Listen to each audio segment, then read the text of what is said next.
অসমত লাখ লাখ দুখীয়াই লাভ কৰিছে বিনামূলীয়াকৈ চৰকাৰী ঘৰ। যিসকল ব্যক্তিয়ে এতিয়ালৈকে চৰকাৰী ঘৰ পোৱা নাই অথবা চৰকাৰী ঘৰৰ টকা পোৱা নাই তেওঁলোকে কি কৰিব? যদি আপোনাৰ চৰকাৰী ঘৰৰ লিষ্টত নাম আছে তেনে ক্ষেত্ৰত ভিডিঅ'টো আপোনাৰ বাবে খুবেই গুৰুত্বপূৰ্ণ হ'ব। হয় বন্ধু বান্ধৱীসকলে, এই মুহূৰ্তে অসমবাসী ৰাইজক জনাইছোঁ বিগ ব্ৰেকিং নিউজ, কিয়নো অসমত প্ৰধানমন্ত্ৰী আৱাস যোজনা গ্ৰামীণৰ অধীনত 16 লাখৰো অধিক দুখীয়া পৰিয়ালৰ নিজা ঘৰৰ সপোন সাৰ্থক হৈছে বুলি মন্তব্য কৰিছে চৰকাৰে। আৰু বিগত 30 মাহত 12 লাখৰো অধিক ঘৰ নিৰ্মাণ কৰিছে চৰকাৰে, আৰু চৰকাৰে লাখ লাখ দুখীয়াৰ বাবে এটা ডাঙৰ খবৰ প্ৰদান কৰিছে। আৰু পঞ্চায়ত আৰু গ্ৰাম উন্নয়ন বিভাগ অসমে এটা ডাঙৰ মন্তব্য কৰিছে যে অসমৰ লাখ লাখ দুখীয়া মানুহে কিন্তু অৱশেষত চৰকাৰী ঘৰ লাভ কৰিছে। আৰু কিমান মানুহে চৰকাৰী ঘৰ লাভ কৰিছে আপোনালোকে নিশ্চয় চাইছে, 16 লাখ মানুহক কিন্তু চৰকাৰে প্ৰদান কৰিছে চৰকাৰী ঘৰ।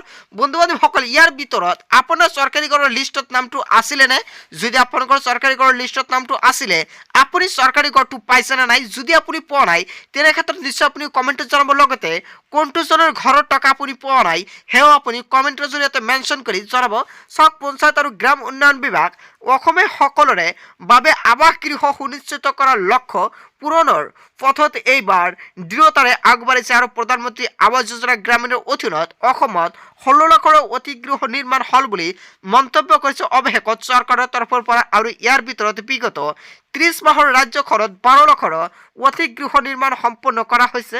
দুখীয়া পৰিয়ালসমূহৰ সপোন আৰু আকাংক্ষাই পূৰ্ণতা পোৱাত আমি গৌৰৱান্বিত হৈছে বুলি মন্তব্য কৰিছে ৰঞ্জিত কুমাৰ দাসে। আৰু গৃহ নিৰ্মাণৰ ক্ষেত্ৰতো এই অভূতপূৰ্ব সফলতাৰ প্ৰাপ্তিৰ আঁৰত আছে মাননীয় প্ৰধানমন্ত্ৰী শ্ৰীযুত নৰেন্দ্ৰ মোদী ডাঙৰীয়াৰ লগতে মাৰ্গদৰ্শক আৰু মাননীয় মুখ্যমন্ত্ৰী ডক্টৰ হিমন্ত বিশ্ব শৰ্মা ডাঙৰীয়াৰ সবল নেতৃত্ব। আৰু ইয়াৰ বাবে মই মাননীয় প্ৰধানমন্ত্ৰী শ্ৰীযুত নৰেন্দ্ৰ মোদী ডাঙৰীয়াক কৃতজ্ঞ আৰু মাননীয় মুখ্যমন্ত্ৰী ডক্টৰ হিমন্ত বিশ্ব শৰ্মা ডাঙৰীয়াক ধন্যবাদ জ্ঞাপন কৰাৰ লগতে হিতাধিকাৰীসকলকো অভিনন্দন জনালোঁ। আৰু গৃহ নিৰ্মাণৰ কাম ক্ষীপ্ৰতাৰে সমাপন কৰাৰ বাবে এই আঁচনি ৰূপায়ণৰ সৈতে জড়িত বিভাগীয় বিষয়া কৰ্তৃপক্ষসকলকো মই ধন্যবাদ জ্ঞাপন কৰিলোঁ। হয় বন্ধু বান্ধৱীসকল, চৰকাৰে কিন্তু অৱশেষত ধন্যবাদ জ্ঞাপন কৰিছে। আৰু ইয়াক কোনে কৰিছে? ৰঞ্জিত কুমাৰ দাসে কিন্তু এখন ডাঙৰ আপডেট প্ৰদান কৰিছে। বন্ধু বান্ধৱীসকল, যিসকল দুখীয়া মানুহে এতিয়ালৈকে চৰকাৰী ঘৰ পোৱা নাই অথবা চৰকাৰী ঘৰৰ লিষ্টত নামটো অন্তৰ্ভুক্ত হৈ আছে, সেইসকল ব্যক্তিয়ে কিন্তু অতি শীঘ্ৰেই টকাটো লাভ কৰিব পাৰিব জানুৱাৰী মাহৰ পৰা। আৰু যদি আপুনি এতিয়ালৈকে টকা পোৱা নাই তেনে ক্ষেত্ৰত নিশ্চয় আপুনি কমেণ্ট কৰিব আপোনাৰ কি কি কাম কৰিব লাগে। তেনে ক্ষেত্ৰত নিশ্চয় আপোনালোকক জনাম যে এইকেইটা কাম যদি আপোনালোকে নকৰে তেনে ক্ষেত্ৰত কিন্তু আপুনি জানুৱাৰী মাহত টকা নাপাব।